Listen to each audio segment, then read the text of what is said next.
Qui était le premier sur Terre? C'était l'œuf ou la poule? Moi, je pense que c'est la poule. Pour moi, c'est la poule. Il y a bien fallu qu'elle sorte de quelque part, la poule. Parce que la poule, elle prend des œufs. La poule, elle est bien née quelque part, de l'œuf. Alors c'est quoi? C'est l'œuf ou la poule? L'œuf ou la poule? Et on continue tout de suite avec la chronique d'actualité des sciences de Marion qui nous parle de fracture du pénis. Tout, vous saurez tout sur le zizi, le vrai, le faux, le laid, le beau, le dur, le mou qui a un grand cou, le gros touffu, le petit joufflu, le grand ride et le montpelé. Tout, je vous dirai tout sur le zizi. Alors c'est parti, on va parler de greffe. Alors les 8 et 9 mai dernier, dans un hôpital de Boston, un homme a passé une quinzaine d'heures sur la table d'opération. Et il s'est fait donc greffer un pénis. Cet homme, c'est Thomas Manning, 64 ans, originaire de Halifax. Il avait subi une pénectomie, donc c'est donc une ablation du pénis, en 2012 à cause d'une tumeur maligne du pénis. Alors pour les chirurgiens qui ont réalisé l'opération, l'objectif était triple. Le rétablissement d'une apparence normale, d'une fonction urinaire et d'une fonction sexuelle. Alors, ce qui est à noter, c'est que c'est la 3e transplantation pénienne seulement.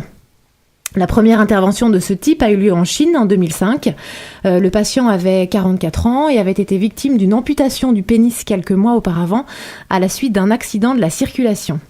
Le greffon provenait d'un homme de 22 ans en état de mort cérébrale.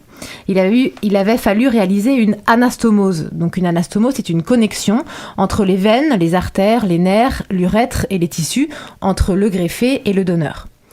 Tout allait bien, mais 14 jours après l'opération, le bénéficiaire de la greffe et sa femme souffraient de sévères problèmes psychologiques et le pénis a dû être retiré, au plus grand regret de l'équipe médicale.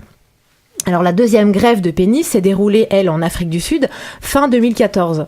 Le greffé, cette fois, avait 21 ans et avait eu une infection grave qui était due à une circoncision rituelle pratiquée quand il avait 18 ans. Le jeune homme doit évidemment prendre un traitement immunosuppresseur, mais pour le moment, a priori, tout va bien. Donc on attend de savoir comment ce troisième homme opéré aux États-Unis va réagir. Ah oui, Marion, tu nous as pas parlé de fractures, mais d'accidents, d'infections et de cancers.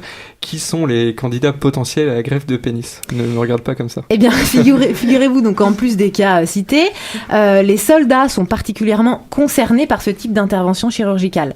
En fait, ils sont exposés à des blessures aux parties génitales. Des blessures dont on ne parle pas souvent et qui pourtant les concernent beaucoup, puisque selon les chiffres officiels du Pentagone, on compterait 1367 militaires américains qui ont été déployés en Irak et en Afghanistan, donc concernés par ces éventuelles greffes de pénis. Voilà, donc ça fait quand même beaucoup. Ces blessures dévastatrices sont donc à noter sur le plan physique mais aussi psychologique, surtout quand il s'agit d'hommes dans la vingtaine. Alors selon les médecins, la greffe de pénis ne représente pas un obstacle technique majeur, mais c'est l'aspect psychologique évidemment qui prend une place importante et encore plus, même je dirais que les autres organes qui sont eux aussi sujets aux greffes, et on comprend donc facilement. Allez, cette fois on change complètement de sujet, cette fois tu nous parles de montagnes artificielles.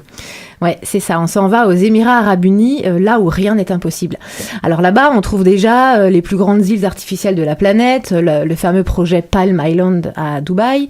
On trouve aussi le plus haut gratte-ciel du monde, à Dubaï toujours, donc la tour mesure 828 mètres de hauteur. On y trouve aussi la plus grande station de ski couverte. Donc la dernière folie en date, c'est la création, comme tu le disais, d'une montagne artificielle. Alors par sa présence, elle permettrait d'augmenter la probabilité de formation de nuages et donc de favoriser la tombée de la pluie étant un gros problème dans cette région sèche. Moi, je t'offrirai des perles de pluie venues de pays où il ne pleut pas.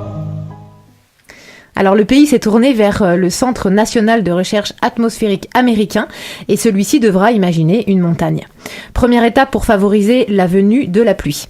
Mais il faudra aussi utiliser la technique d'ensemencement des nuages qui consiste à y injecter des cristaux de sel pour augmenter la condensation et faire pleuvoir. Ou en tout cas mettre toutes les chances de son côté pour. Alors la technique en plus est déjà largement utilisée dans les Émirats, alors disons que ce n'est pas la partie la plus sensible. Donc cette idée qui paraît farfelue, mais encore une fois, il semble que là-bas rien ne soit impossible, et il reste quand même à montrer, à déterminer plutôt les dimensions de la montagne et son emplacement optimal. Le projet a déjà récolté $400 000, donc c'est pas si mal parti, mais on attend le rapport du centre de recherche qui devrait arriver cet été, alors on attend. Alors on continue le tour du globe pour ton actualité des sciences, Marion, et cette fois tu nous emmènes voir du côté des papillons de nuit. Voilà, dernier sujet. Pour finir, en fait, je vais vous parler d'aposématisme, ou plus précisément de papillons de nuit qui crient aux oreilles des chauves-souris. Alors l'aposématisme, c'est quoi ? Eh bien, c'est l'ensemble des mécanismes qu'utilise un animal pour envoyer un signal à ses prédateurs et leur faire comprendre qu'il n'est pas comestible. Donc il peut s'agir d'un signal sonore, visuel ou encore chimique. Par exemple, on a l'idée en tête de certaines grenouilles qui ont des couleurs extrêmement vives, eh bien c'est pour dire à leurs éventuels prédateurs qu'elles sont toxiques.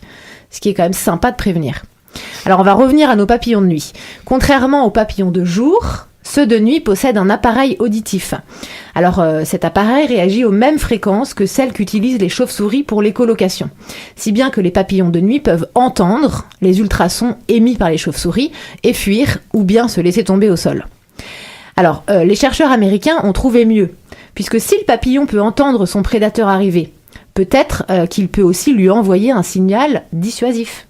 Et bien pour le savoir, ils ont filmé les papillons et les chauves-souris avec des caméras infrarouges et ils ont enregistré les ultrasons.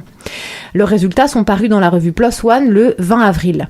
Alors les résultats sont donc, quand les papillons émettent un message à base de clics, les chauves-souris cessent leur attaque et les papillons adoptent une attitude nonchalante. C'est comme ça que décrivent les auteurs. Alors comme s'il n'y avait pas de danger, pas d'urgence à déguerpir, il semble sûr que le message est passé. C'est donc la preuve que c'est un sérieux moyen de défense.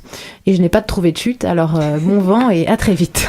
À très vite Marion, on te retrouve pour une prochaine actualité des sciences.